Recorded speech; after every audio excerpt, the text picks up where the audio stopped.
thrashing scaled bodies and lashing tails throw up the lakeside mud as a pair of awesome reptilian predators ride together in a deadly embrace.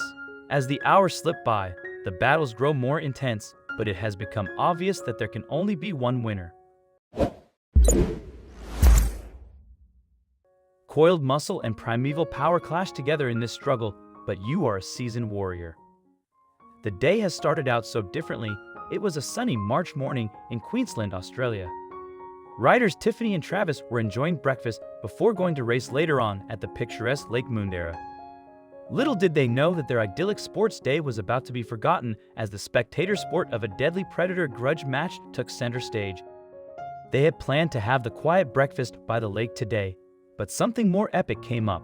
Travis and Tiffany were interrupted by their friends shouting for them to come and see something amazing. When Tiffany saw a clash between two reptiles, she was able to take pictures with her camera as it happened.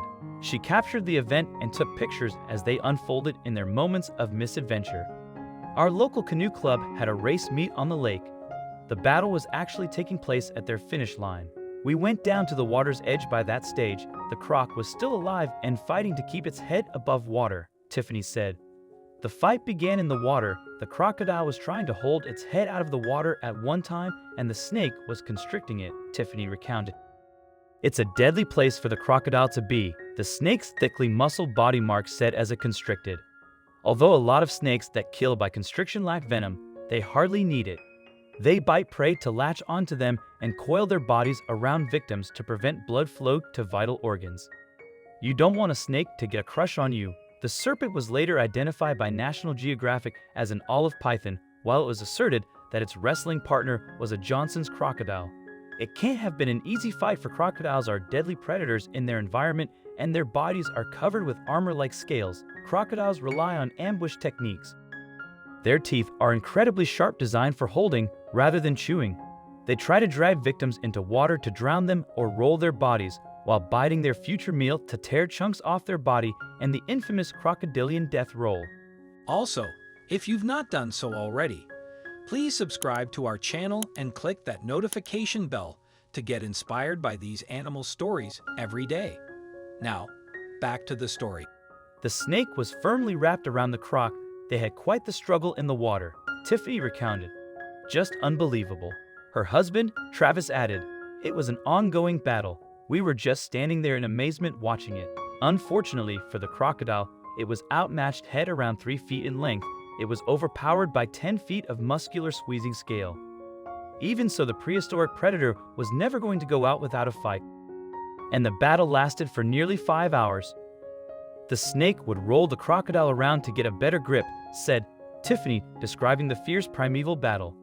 And it would coil its body around the crocodile's legs to hold it tight. Ultimately, the crocodile was unable to escape the rolling coils of the python, and the monster snake dragged its subdued prey onto the muddy lakeside. When the serpent finally let go of its enemy, it was clear that the croc was dead. The snake's next move stunned witnesses. But after such an epic struggle, it wasn't going to go without its meal.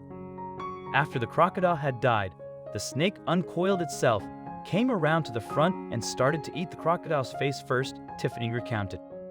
South Dakota Reptile Garden's Terry Phillips said that olive pythons are known for being phenomenally powerful, pound for pound, and for feeding on large food items. They can gulp down prey up to the same size as them. That's one heck of a mouthful. To those who witnessed it, this battle was an amazing spectacle. The fearsome reputation of crocodiles makes the snake's victory seem all the more amazing. In nature, though, these epic tussles actually take place quite frequently. We just don't often get to see them. Ryan Fry, who works at the University of Queensland School of Biological Science in Australia, explained to the Brisbane Times, "Crocs are more dangerous to catch, but easier to sneak up on. The problem is they are risking being injured or killed, so they have to be judicious." It took 10 minutes for the python to devour the crocodile. When you actually looked at the snake, you could actually see the crocodile's ridges, legs, and everything inside its belly, said Tiffany. Snakes don't care much about the size of their meals. Their jaws are not designed for power, but for flexibility. They have two bottom jaws called mandibles that can split with the help of their flexible connecting muscles, tendons, and ligaments. The snake then walks its body over its dinner and waits for the digestion process to take care of its meal. after its feast. Tiffany said, "That python was definitely very full. I don't know where it went after that. We all left thinking we didn't want to stick around." You can't blame them for that.